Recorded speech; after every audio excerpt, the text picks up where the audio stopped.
जय श्री राम। जय Shri Ram. Guarantee टिकेगी। Guarantee है। कोई रास्ता नहीं सोचता जहाँ पे वो जा सकें, क्योंकि खेतों में किसी के खेत में वो जा नहीं सकती हैं। जब एक नीलगाय समझ सकती है तो आप समझ सकते हैं कि गाय हमसे क्या उम्मीद करती होगी। कभी नहीं सोचा कि मेरी उम्र ज्यादा हो गई है, मैं गायों को कैसे मैनेज करूंगा। ये मन में भाव रहे या न रहे, लेकिन हमारी गौ माता की सेवा इस जगह पे रहे, ये भाव डाउट नहीं होना चाहिए कि गौशाला कितना प्रॉफिटेबल जॉब है। 2 टाइम का चारा गाय को नहीं मिल पाया है, 1 टाइम का मिला है तो हमने 2 टाइम उपवास किया उनका था। रिस्पेक्ट ज़्यादा से ज़्यादा हो, इस बात की कोशिश की जाए। वो और फिर इनका हम प्राथमिक उपचार करवा देते हैं, और जो हमारे से संभव होता है, ये एकदम सूरदास से अंधी है दोनों आंखों से, इनको बांध के रखना पड़ता है। अगर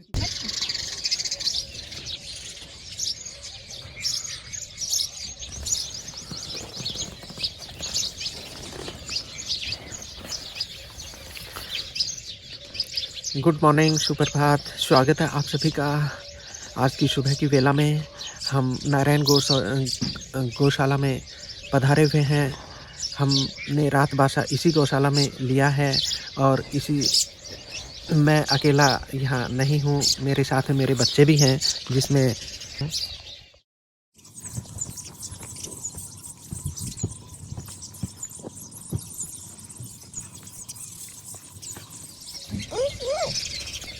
जागो सवेरा हो गया। जागो।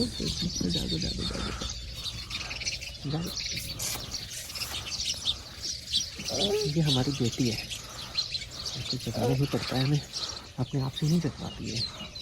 जगेगी अभी, आज इसका टेस्ट भी है और यहीं धोरों में ये टेस्ट देगी, IT का टेस्ट है।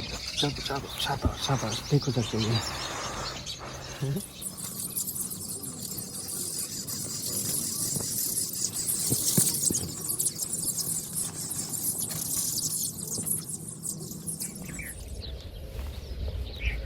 नमस्कार दोस्तों, मैं अपनी इस सुबह की वेला में अपनी दास्तान लेकर यहाँ रेगिस्तान के धोरों में पहुँचा हूँ। ये धोरे जहाँ इंसान का जीना मुश्किल होता है, ऐसी एक दुर्लभ जगह पर एक इंसान ने गौशाला चालू की है और इस गौशाला का स्थापना 2 साल पहले ही पुरखा राम जी ने किया है। मैं आगे चलकर बताऊंगा कि पुरखा राम जी ने किस भावना से प्रेरित होकर अपने ज़िंदगी के लास्ट के पड़ाव में 60s की एज में और इस एक भव्य गौशाला को अंजाम दिया है। आज मैं ज़रूर थोड़ा भाव कहूँगा, क्योंकि जहाँ मेरी कार नहीं आ सकती है, ऐसे धोरे हैं। यहाँ पे बड़ी गाड़ी ही 4x4 की चल सकती है, छोटी गाड़ी नीचे टिक जाती हैं। ऐसी दुर्लभ जगह में जिन्होंने गौशाला को स्थापित किया है, वो मेरे लिए एक मिसाल हैं। आप इस एनवायरनमेंट को भी अच्छे से घूम के देखेंगे, चारों तरफ के धोरों को। ये धोरे अपनी जुबानी में कह रहे हैं, स्वयं को कह रहे हैं कि मैं कितनी मुश्किल की जगह में खड़ा हूँ। यहाँ चिलचिलाती धूप में दिन 40 से 50 डिग्री सेंटीग्रेड का होता है और रात 15 से 20 डिग्री सेंटीग्रेड होती है, जो बहुत ही सुहावनी होती है। मैं बता दूं, मैंने इसी गौशाला में अपनी एक रात बिताई है और इन सब चीज़ों को पहले मैंने जज किया, उसके बाद ही मैं आप लोगों के सामने आने की कोशिश कर रहा हूं। ये सुबह का वातावरण है, लगभग 10 बज चुके हैं और चिलचिलाती धूप मेरे सर से मेरे खोपड़ी को भी गर्म कर रही है। मैं एक बहुत ही उम्दा एग्जाम्पल दूंगा। जहाँ हमारी सरकारें फेल हो जाती हैं, वहाँ एक आम आदमी कैसे सफल हो पाता है, एक कौन से मैनेजमेंट को वो फॉलो करते हैं, ऐसे कौन लोग हैं वो जिन्होंने कभी स्कूल लेवल पे कोई मैनेजमेंट नहीं सीखा, किसी अमेठी यूनिवर्सिटी में नहीं गए, किसी DU में नहीं पढ़े, किसी राजस्थान यूनिवर्सिटी में जो कभी नहीं पढ़े, और उन्होंने एक इतनी बड़ी गौशाला को अंजाम दिया है सिर्फ अपनी भावनाओं से, सिर्फ भगवान की भक्ति से, सिर्फ अपने गुरु की कृपा से।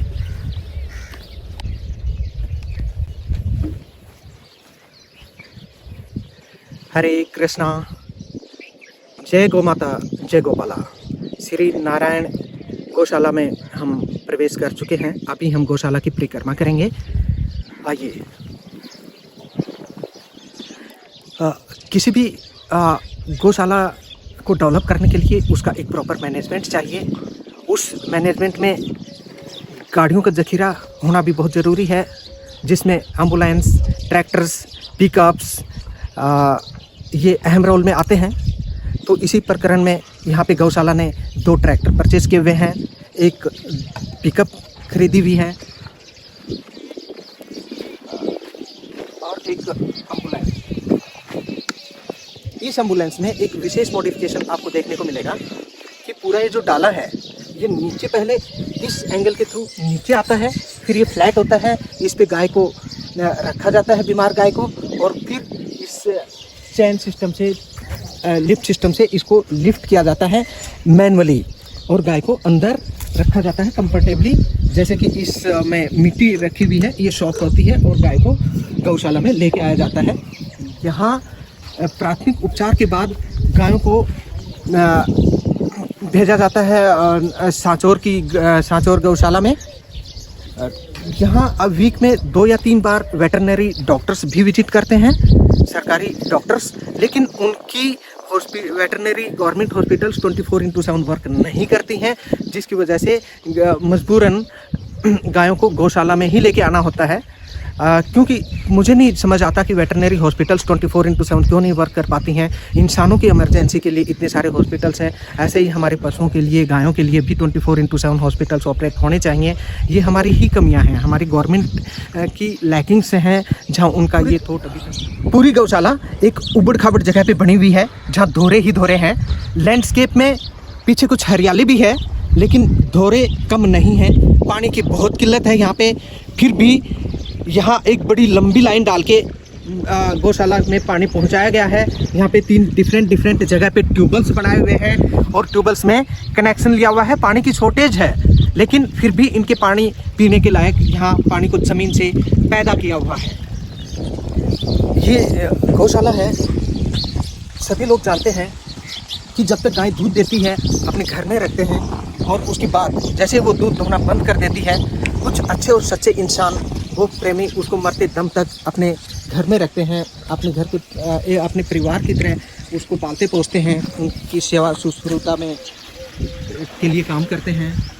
लेकिन यहाँ पे जितनी भी गायें हैं, ये सभी के सभी सड़कों पे लोग छोड़ देते हैं और सड़कों से पकड़ के फिर इन गायों को गौशाला में लेके आया जाता है और मृत्युपरांत तक इनकी सेवा की जाती है। ये जो वाइट कलर में आपको कुंड दिखाई देते हैं, ये यहीं पे बनाए हुए हैं और इनमें लगातार पानी चलता रहता है, फुल रहती हैं और गायें अपने आप प्यासे होने पर पानी पीती रहती हैं। क्योंकि गर्मी के दिनों में ज़्यादा से ज़्यादा मरुस्थल में पानी की ज़रूरत होती है, वो इनको भरपूर मात्रा में पूरी की जाती है। जब ये गायें बाहर सड़कों पे घूमती हैं, तो आजकल के सिनेरियो में सभी ने अपने अपने खेतों के चारों तरफ जाल बैठा रखे हैं, तो एक सड़क के सिवाय गायों को कोई रास्ता नहीं सूझता जहाँ पे वो जा सकें, क्योंकि खेतों में किसी के खेत में वो जा नहीं सकती हैं और सड़कों पे ही मजबूर हो जाती हैं अपना जीवन बिताने के लिए।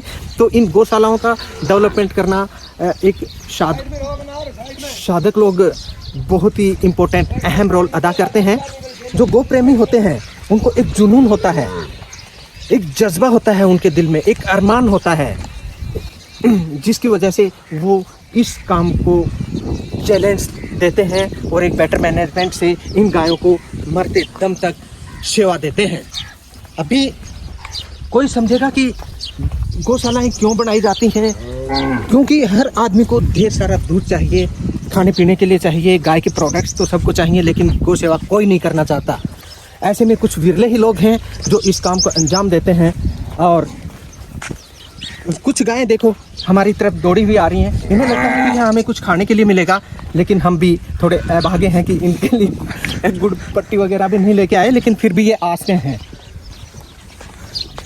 अभी हम चलेंगे जहाँ दुधारू गायें हैं, जिन्होंने अभी बच्चे भी दिए हैं, जो दूध देती हैं, उनके साथ क्या क्या दिक्कत आती है। लिए हर गोश्त के साथ एक उनका रेजिडेंस बनाया हुआ है, कच्ची झोपड़ी, और बाहर सोने के लिए उनको पूरी सुविधाएं दी हुई हैं, और एक पूरे परिवार को एक गोश्त की जिम्मेवारी यहाँ दी जाती है।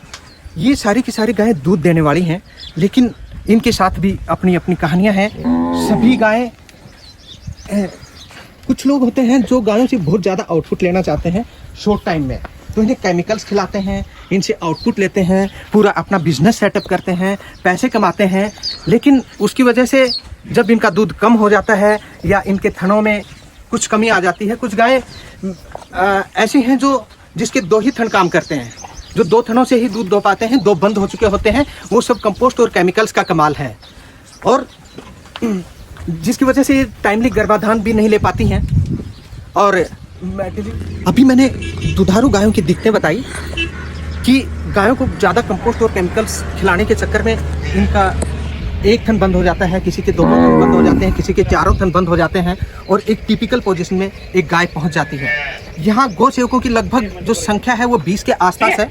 सभी पगार पे ही रखे हुए होते हैं।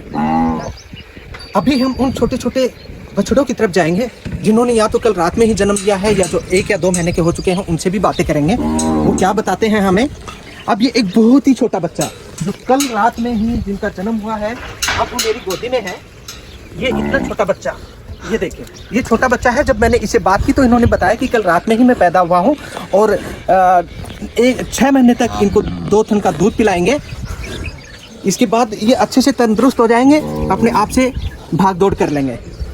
तो इनकी कहानी, कुछ बच्चे ऐसे हैं जिनकी माँ जिन्हें छोड़कर चली गई है, उन्होंने बताया कि उनको याद तो बहुत आती है माँ, लेकिन वो उनको दूसरी मायों के साथ में ज्वाइन किया जाता है, उनसे उनको दूध पिलाया जाता है, और जिससे वो बड़े होते हैं और हमारे गौशाला की शोभा बनते हैं। ये देखिए, ये छोटा बच्चा खेलने जा रहा सब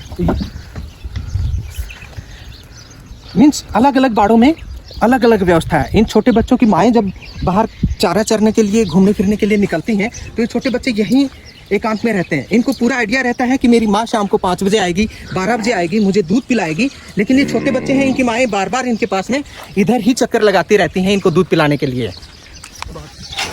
देखो, ये इसी गाय का बछड़ा है। वात्सल्य प्रेम में गाय इंसानों से भी कहीं आगे निकली हुई हैं। वो अपने बछड़े को ट्रेस करती हुई हजारों किलोमीटर तक दौड़ सकती हैं, मरते दम तक वो चल सकती हैं।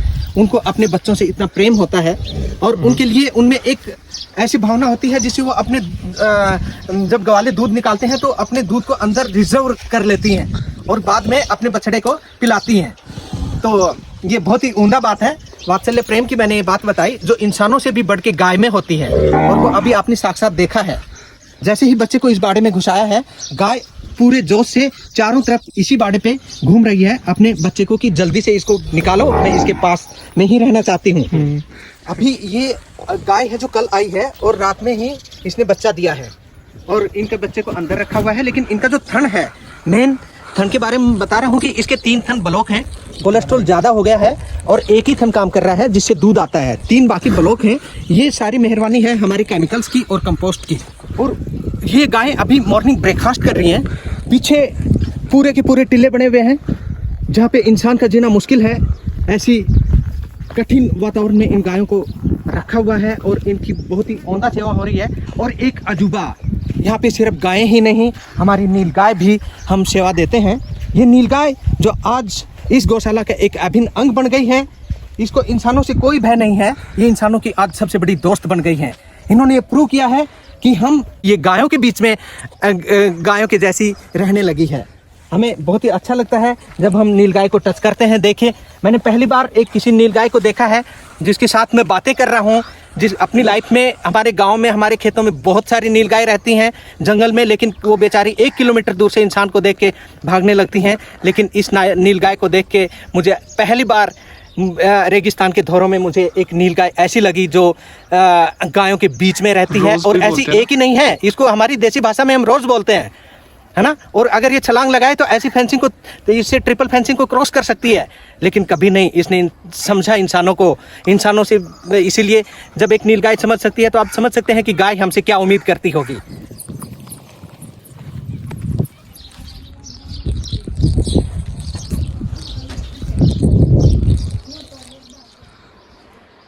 अभी हम गौशाला संचालक से मिल रहे हैं। तो संचालक जी, आपका नाम क्या है? जी, मेरा नाम पुरखा राम है और ये गांव है रडू गांव का रहने वाला हूँ, जाति से जाट हूँ। और ये गौशाला का नाम भी रखा है श्री नारायण गौशाला संस्थान रडू चैनपुरा। तो गौशाला आपने खोली है, तो ये सब प्रेरणा और भावना आपने कैसे डेवलप हुई और आपकी एज के हिसाब से आपको ये कैसे सूट करेगी? किसी संत महात्मा से मिला और धार्मिक प्रवृत्ति में मैं शामिल हो गया। तीर्थ यात्रा करना, धर्म का कोई काम करना, ऐसा करते करते मुझे लग गया कि ये ज़िंदगी ऐसे ही चली जाएगी और अपन चले जाएंगे, साथ में तो कुछ चलना है नहीं। ऐसे में ये गौ माता है क्या, इस युग में बहुत दुखी देखी मैंने। लोग गायों को छोड़ देते हैं, जब तक दूध देती है तब तक तो रखते हैं, फिर बाहर आवारा करके छोड़ देते हैं, तो जीव पिघल गया, मन पिघल गया कि इनको कुछ हम चारा दे पाए तो अच्छा है। तो हमने 5-7 गायों से ही शुरुआत की थी। जब गौशाला आज से करीब 25 महीने पहले शुरू हुई है, 5-7 गायों से शुरुआत की थी। अब 800 प्लस गायें हैं हमारे पास में गौशाला में। और शुरुआत में तो हम गांव से चारा मांग के, किसानों से मांग के लाए और एक तरह का मुकेश जी मानो हमने भीख ही मांगी है गायों के लिए। और भीख मांगते घर घर जाते और बोले कि गायों के लिए भैया कुछ चारा पानी दे दो, तो लोगों ने हमको ठुकराया भी और दिया, ऐसा किया है। बहुत ही भावनात्मक बातें पुरखाराम जी ने बताई कि गायों के लिए इन्होंने भीख मांगी है। गलियों में, सड़कों पे घूमती हुई गायों को देख के इनका मन पसीजा, इनके अंदर से भावना जगी कि क्या मैं इनके काम आ सकता हूँ, जिंदगी में या व्यर्थ ही मैं चला जाऊँगा। इनको अंदर से प्रेरणा हुई और जस्ट 25 महीने पहले पुरखाराम जी ने इस गौशाला की नींव रखी एक गाय के साथ। बहुत ही सुंदर लगा पुरखाराम जी से ये सुन के कि ऐसी भावनाओं में बह के, और इन्होंने आज 800 गायें यहाँ पे इकट्ठी कर रखी हैं, जिसमें हर तरह की गायें हैं। बीमार गायें हैं, अंधी गायें हैं, दुधारू गायें तो बहुत ही कम हैं, और हैं तो वो ऐसी हैं जिनके एक थन से दूध आता है या दूसरे थन से आता है तो तीसरे से नहीं आता है, क्योंकि लोगों ने गायों का दोहन तो किया लेकिन उनको केयर नहीं किया। जैसे ही उनसे फायदा उठाया, उसके बाद उन गली गुचियों में या उनको सुनसान जगहों पे छोड़ के आ गए, और वहाँ से पुरखाराम जी ने खुद इन गायों को अपने कर कमलों से यहाँ पे स्थापित किया और आज ये उनकी सेवा में लगे हुए हैं। एक मेरा बहुत ही बड़ा सवाल पुरखाराम जी से अब होगा कि पुरखाराम जी की उम्र क्या है, और इस उम्र में तो लोग या संन्यास लेते हैं या आगे के रास्ते के लिए काम करते हैं कि अब मैं किसी काम का ही नहीं रहा, तो इस उम्र में भी इनको ये ख्याल कैसे आया और आगे ये इसका कैसे मैनेज कर पाएंगे, ये बात मैं पुरखाराम जी के ही मुख से सुनना चाहूँगा। जी मुकेश जी, मैंने उम्र का तो कोई पड़ाव देखा ही नहीं। मेरी उम्र अब ढल चुकी है, 60 से मैं प्लस हो गया हूँ, 60 से ऊपर हूँ, लेकिन मैंने ये कभी नहीं सोचा कि मेरी उम्र ज़्यादा हो गई है, मैं गायों को कैसे मैनेज करूँगा, ये मन में भाव नहीं आया। मैं गायों के बीच में रहता हूँ तो मुझे रोज़ ताजगी लगती है, मैं तरोताज़ा सुबह उठता हूँ, और रात को भी मुझे उठना पड़ता है, तो रात को भी मैं उठ जाता हूँ गायों के लिए। कोई बीमार गाय लेके आता है या हाईवे पे एक्सीडेंट वाली गाय होती है, फ़ोन करता है, तो मैं खुद एम्बुलेंस लेके चला जाता हूँ गाय लाने के लिए। हालांकि मुझे ड्राइविंग सही नहीं आती है, लेकिन मैं भगवान का नाम ले करके एम्बुलेंस लेकर के चलता हूँ, तो 10-15 किलोमीटर तक मैं जाता हूँ, तो मुझे कोई ऐसा नहीं होता कि मैं चला पाऊँगा गाड़ी या नहीं चला पाऊँगा। गाय को मैं खुद ले आता हूँ। और अब उम्र का लिहाजा कहें तो शरीर तो कमज़ोर होता ही है, लेकिन मन में ये नहीं होता है कि मेरा शरीर कमज़ोर हो गया, मैं कैसे चलाऊँगा। आज तक मुझे ऐसा हुआ नहीं। फिर रही बात, मेरी धर्मपत्नी भी मेरे साथ में जुड़ गई, वो भी आ गई। अब हम एक सन्यास की तरह ज़िंदगी जीते हैं, यहाँ गौ सेवा करते हैं और सन्यास की तरह ही रहते हैं। लोग तो घर छोड़ के सन्यास लेते हैं तो कहीं जंगलों में जाते हैं, कहीं आश्रम बचाते हैं, ऐसा करते होंगे। हमारा घर यहाँ से करीब आधा किलोमीटर दूर है। हमारे बच्चे भी यहाँ आ जाते हैं, पड़ोसी लोग भी आ जाते हैं, तो उनसे हमारी वर्ती तो रहती है कि हम गांव के हैं, अच्छी बात मिलते हैं, लेकिन हमारे भाव में उनसे कोई मोह नहीं रहता है। मोह सिर्फ हमारा गौ माता से ही रह गया है, और हमको लगता है कि हमारी ज़िंदगी आगे सुधर जाए, और देख कर के गाँव वाले लोग भी, बाकी लोग भी गौ सेवा करें, और हम तो रहे या न रहे, लेकिन हमारी गौ माता की सेवा इस जगह पे रहे, ये भाव रहता है। एक बहुत ही बड़ा संदेश हमारे देश के लिए ही नहीं, हर वासी के लिए, धरती पर हर वास करने वाले इंसान को ये समझना चाहिए कि 60s की एज में है पुरखाराम जी, और इन्होंने कहा कि ये अनासक्त भाव से यहाँ सेवारत हैं। इनको अपनी उम्र नहीं लगती कि मैं 60s को क्रॉस कर चुका हूँ। इनको हर दिन एक नया दिन निकला हुआ दिखाई देता है। उम्र इनको बढ़ती हुई दिख रही है कि भगवान ने शायद इनको एक लंबी उम्र लगा दी हो, जवानी फिर से इनमें भर दी हो। इनका ये एहसास इन्होंने ऐसा किया है, और गौ सेवा होती रहे, ये रहें ना रहें, लेकिन गौ सेवा ऐसे ही निरंतर चलती रहे। और इनसे प्रेरणा लेके, और हमारे देश में इनका कहना है कि हर वासी इस देश का एक गाय रखे, गाय नहीं रख सके तो वो एक गौशाला बनाए, उसमें कहीं कुछ दान दक्षिणा दे। सबसे बड़ी बात है कि कुछ दिन के संन्यास जीवन के बाद इनकी पत्नी ने भी इनको यहाँ पे ज्वाइन किया, जो अनासक्त भाव से दोनों ही इस गौशाला में सेवारत हैं। और ये एक बहुत ही बड़ी बात है इस गौशाला के लिए और हमारे आने वाली जनरेशन्स के लिए और इस देश के लिए, जिसमें पुरखाराम जी ने किसी कॉलेज या किसी संस्था से कोई डिग्री प्राप्त नहीं की है, कहीं से इन्होंने मैनेजमेंट की ट्रेनिंग नहीं ली है। तो पुरखाराम जी, मेरा एक सवाल है कि बेसिकली एक गौशाला के लिए ज़मीन की ज़रूरत होती है। हाँ, होती है। पानी की भी बहुत ज़्यादा ज़रूरत होती है। हाँ। क्योंकि हम राजस्थान के धोरों में बैठे हुए हैं। हाँ जी। यहाँ गर्मियों में 40 से 50 डिग्री टेम्परेचर पहुँच जाता है। हाँ जी।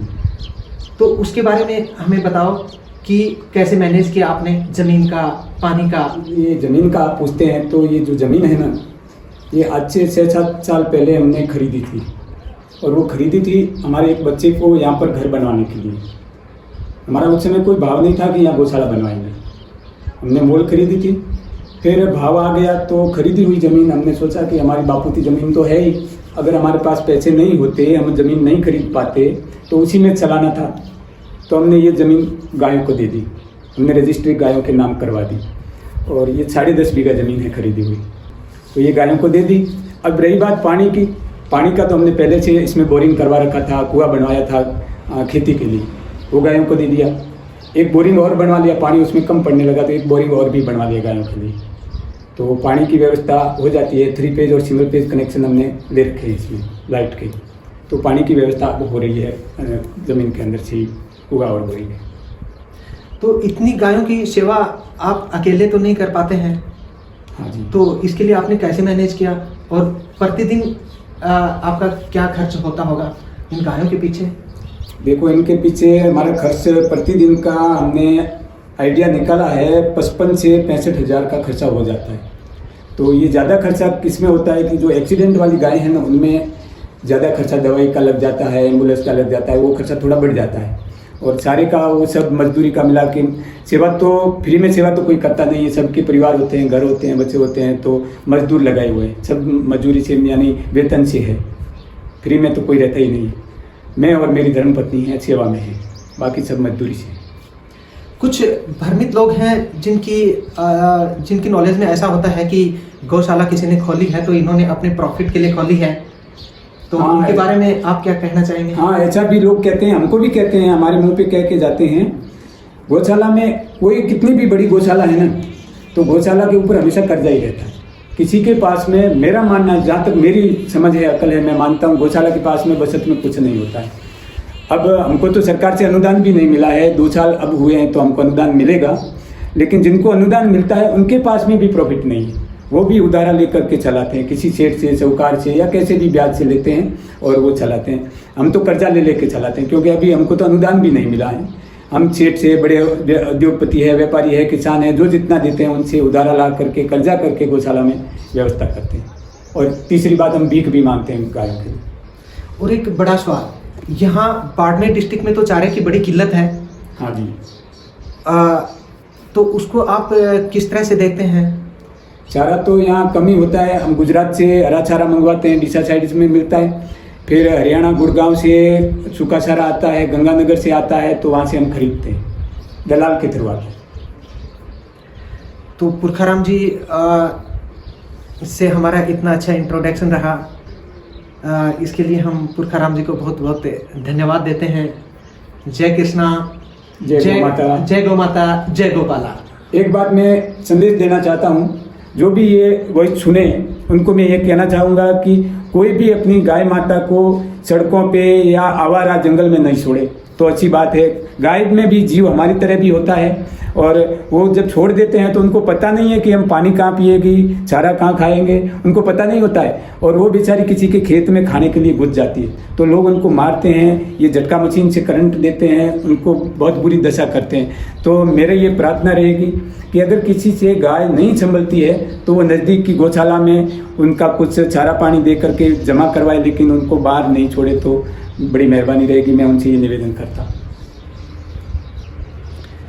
अभी मैंने एक व्याख्यान सुना था कल ही मैं नंदीशाला जो है में गोलासन मैं वहाँ भी गया था। तो वहाँ के संचालक ने मुझे बताया कि कुछ दिनों के लिए गौशाला को गवर्नमेंट ने टेक ओवर कर लिया था। तो मैं भी पूछना चाहूँगा आपसे कि वो क्या व्याख्यान था, कैसे क्या रहा, गवर्नमेंट ने टेक ओवर किया तो कैसे चला पाई? ये टेक ओवर करने का कारण था कि वहाँ के ग्रामीणों ने ये कहा था कि ये गौशाला यहाँ नहीं होनी चाहिए और उन्होंने बड़ा दबाव बनाया प्रशासन पर। तो गोलाचन की जो नंदीशाला है उनको टेक ओवर किया था, ये हकीकत है, सही है। लेकिन जब गवर्नमेंट और जो ग्रामीण लोग थे उन्होंने कोशिश की उन गायों की रक्षा करने की, चारा पानी की, तो वो नहीं कर पाए, वो थक गए। फिर महाराज जी को वापस सुपुर्द किया और उन्होंने माफ़ी मांगी कि हमारे से गलती हो गई है, आप ही गौशाला को संभालो। और उन्होंने महाराज जी ने वापस गौशाला संभाली, नंदीशाला। गौशाला संभालना एक मामूली बात नहीं होता है उनकी, इसमें स्वयं का मान छोड़ना पड़ता है, अपमानित होना पड़ता है, लोग अपमानित करेंगे, गालियाँ देंगे, यहाँ तक कि पीट भी देते हैं, हमको अपमानजनक शब्द भी बोल देते हैं लोग, वो भी हम सहन करते हैं, उनको हम सामने कुछ नहीं बोलते हैं। और गौ माता की सेवा करने के लिए हम अपमान सहन कर जाते हैं। तो सरकार या गांव के लोग अपमान नहीं सहन कर पाते हैं गाय के बदले में। ये अहेतु की सेवा करनी होती है, इसमें कोई हेतु नहीं होता है। गाय से हम अब इनकी सेवा करते हैं तो ये थोड़ा ही मांगते हैं कि हमको पैसे दो, मजदूरी दो, ये तो क्या दे पाएंगे, इनको तो बेसहारा करके छोड़ दिया है। इनकी तो हालत ही ऐसी होती है, बूढ़ी करके छोड़ते हैं या बीमार पड़ती है तब छोड़ देते हैं। ये तो खुद का निर्वाह नहीं कर पाती, तो इनसे अपन कौन सा हेतु रखेंगे। बस हम सेवा भाव से सेवा करते हैं और सेवा भाव से ही सेवा होती है। बाकी इनसे अपन कुछ ये रखें कि सेवा करेंगे तो हमको कुछ मिल जाएगा, मिलता भी बहुत कुछ है, लेकिन वो आध्यात्मिक मिलता है, धर्म मिलता है, लेकिन ये दिखने वाला धन नहीं मिलता है।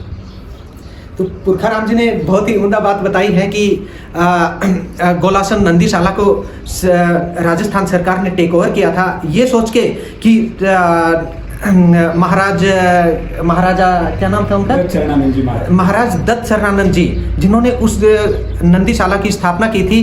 तो लोगों ने सोचा कि यहाँ तो महाराज जी को बहुत ही ज़्यादा इनकम हो रही होगी, तो गवर्नमेंट ने 1 महीने उसको टेक ओवर करके देखा, जिसमें वहाँ के SDM, DC, BDO और तहसीलदार तरह तरह के अच्छे हाई डिग्नेटरी ने उस गौशाला पे ये प्रैक्टिस करके देखी कि हम गौशाला चला पाते हैं कि नहीं। 1 महीने में सरकार ने हाथ खड़े कर दिए। वापिस महाराज दत्त शरणानंद जी को बुलाया गया और कहा कि हम थक चुके हैं, अब गौशाला आपके हवाले करते हैं।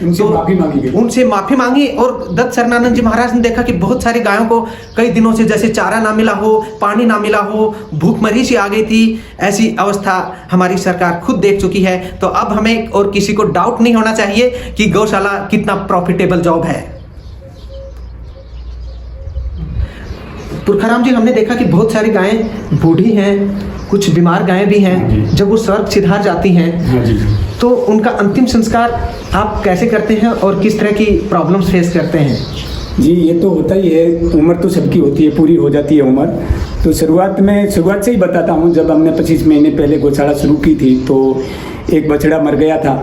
तो हमने यहाँ, हमारा नियम है कि हरिजन ही उनका अंतिम संस्कार करते हैं। हमने हरिजन को बुलवाया तो वो हरिजन उनको दूर छोड़ के आ गया। फिर थोड़े दिन बाद दूसरा बछड़ा स्वर्गवास हो गया तो फिर हरिजन को बुलाया उसने, फिर उसको दूर छोड़ के आया। तीसरी बार जब हमारा एक गाय का अंतिम समय आया, अवसान हो गया, तो हमने हरिजन को बुलाया तो वो पलट गया, बोले हम तो एक गाय को समाधि देने का 1000 रुपये लेंगे। तो पहले तो शुरुआत में पता था ये मरेगी कि नहीं मरेगी, मुझे याद भी नहीं रहा। पर जब वो गाय मर गई और हरिजन ने 1000 रुपये मांगे तो भाई ये तो गौशाला है, गायों की संख्या ज़्यादा है, महीने में 2 भी जा सकती है, 5 भी मर सकती है, तो 1000 रुपये तो बहुत ज़्यादा होता है। मैंने उनको कहा भाई 1000 रुपये तो नहीं देंगे, तो उसने मना कर दिया। तो गाय को मैंने ही खुद समाधि दे दी। गाय को समाधि 2-3 गायों को मैंने खुद ने समाधि दी। तो समाज में हो गया कि भाई ये तो हरिजन का काम करता है और अपन इनका पानी तक नहीं पिएंगे, और बहिष्कार करना शुरू कर दिया। तो लोगों ने मुझे ऐसा कहना शुरू कर दिया, भाई तुम हमारा घर मत आओ, पानी हम आपको दूर से पिलाएंगे, ऐसा करेंगे वैसा करेंगे। तो मैंने बोला भाई कोई बात नहीं, आप मेरे को अपने बर्तनों के हाथ मत लगाने दो, लेकिन गाय माता के लिए दान तो आप दे सकते हो, मैं दूर से ही दान दे लूँगा। तो वो दान तो किसी ने दिया, किसी ने बहिष्कार किया। पर जब सोचा कि ये तो मानता तो है नहीं, अपने समाज का आदमी है और खुद समाधि गाय को कर देता है, तो वो 25-30 लोग इकट्ठे होके आए, बोले भाई ऐसा तो नहीं चलेगा, आप कुछ हरिजन की व्यवस्था करो। तो फिर हमने हरिजन की व्यवस्था की। ऐसे ऐसी कई दिक्कतें आती है, जब अंतिम संस्कार करना वो दिक्कतें आती है, तो मैंने तो मनोबल रखा, मैं डरा नहीं, दबा नहीं, भाई अपने माँ बाप स्वर्गवास होते हैं, अपन खुद करते हैं, तो पंचमहाभूत के वही है, पंचमहाभूत के ये गाय का शरीर है, इसमें कोई दिक्कत वाली बात थी नहीं। फिर भी समाज में रहना है तो समाज की भी मानना पड़ता है मुकेश जी। फिर चारे की भी दिक्कत आ जाती है, कभी कभार बारिश ज़्यादा हो जाती है, हमारा थोड़ा रास्ता सड़क दूर पड़ती है, वहाँ लाने में दिक्कत हो जाती है, कभी चारा भीग जाता है। अब हमारे पास गोडाउन नहीं है चारा रखने के लिए, हम खुले में चारा डालते हैं। फिर कभी कभार चारा खरीदने के लिए पैसे भी नहीं होती है, तो कभी ऐसी परिस्थिति आती है तो हम उपवास कर लेते हैं, गाय को चारा नहीं मिलता तो हम खुद भूखे रहते हैं, गाय को चारा मिलेगा तो ही हम भोजन करेंगे। ऐसा भी हुआ है हमारे साथ में। और कभी 2 टाइम का चारा गाय को नहीं मिल पाया है, 1 टाइम का मिला है तो हमने 2 टाइम उपवास किया है, गाय को 1 टाइम चारा दिया है। हम हमारे को सजा देते हैं, गाय को चारा नहीं मिलता है, फिर हम गांव जाते हैं, भीख मांगते हैं, उधारा उछिना लाते हैं, किसी बड़े आदमी के पास में जाता है, उनको हकीकत सुनाते हैं, भाई गाय भूखी रह रही है, आप कुछ तो करो। तो कुछ लोग हमको चारा देते हैं, चारा होता है। दिक्कतें तो है जी, कभी पानी की दिक्कत आती है, कभी चारे की दिक्कत आती है, कभी बीमार की दिक्कत आती है, कभी मजदूरों को वेतन देना पैसे नहीं होता है, वो भी दिक्कत आती है, लेकिन भगवान संभालता है, कहीं न कहीं से हो जाता है। तो पुरखाराम जी ने हमें बताया कि समस्या तो तरह तरह की आती हैं, कुछ पार्टिकुलर लोग या समाज के कुछ लोग बहिष्कार पे भी उतर आते हैं, लेकिन हम अपना कहीं भी बैठे हैं, हम अपना सहयोग गौशाला के लिए दे सकते हैं। इस गौशाला के लिए हमारे पास ये सब नंबर है और इस तरह की ये पर्ची आपके घर पे भी भेज दी जाएगी, आप अकाउंट में भी पैसे डाल सकते हैं। कोई भी हमारे देश की या नारायण गौशाला में गायों की सेवा करना चाहे तो आप इस सब तरीके से सेवा कर सकते हैं। आप सबका भव्य स्वागत होगा, आप सबका आशीर्वाद रहेगा गायों का। तो हम चाहेंगे कि हर देशवासी गायों के लिए कंट्रीब्यूट करे और हमारे देश में गायों का रिस्पेक्ट ज़्यादा से ज़्यादा हो, इस बात की कोशिश की जाए। वो सबसे बड़ी कोशिश यही है जो मेरे दोनों हाथों में है। आज मैं भी एक भिखारी बनके ये कह रहा हूँ कि आप सब भी इस जगह डोनेट करें। Thank you. जय गौ माता, जय गौ माता, जय गोपाला माता, जय गोपाल। खूब खूब धन्यवाद आपका, आपने समय दिया हमारी गौशाला के लिए, मैं आपका आभारी रहूँगा। जय गौ माता, जय गोपाल। जय गौ माता, जय गोपाल। गौशाला में अभी हमारी मुलाकात सुन्नी देवी जी से हो रही हैं, पुरखाराम जी की धर्मपत्नी हैं। तो मैं पूछना चाहूँगा कि आप किस प्रकार से पुरखाराम जी की मदद करते हैं इस गौशाला के रिस्पेक्ट में, जब वो घर पे होते हैं या नहीं होते हैं, तो बताओ। बता मैं भाई क्या होते हैं बताओ। इधर नहीं होते हैं तो गाय संभालते हैं, मजदूर संभालते हैं, काम बढ़ाते हैं, सभी सुविधा संभालते हैं। अच्छा,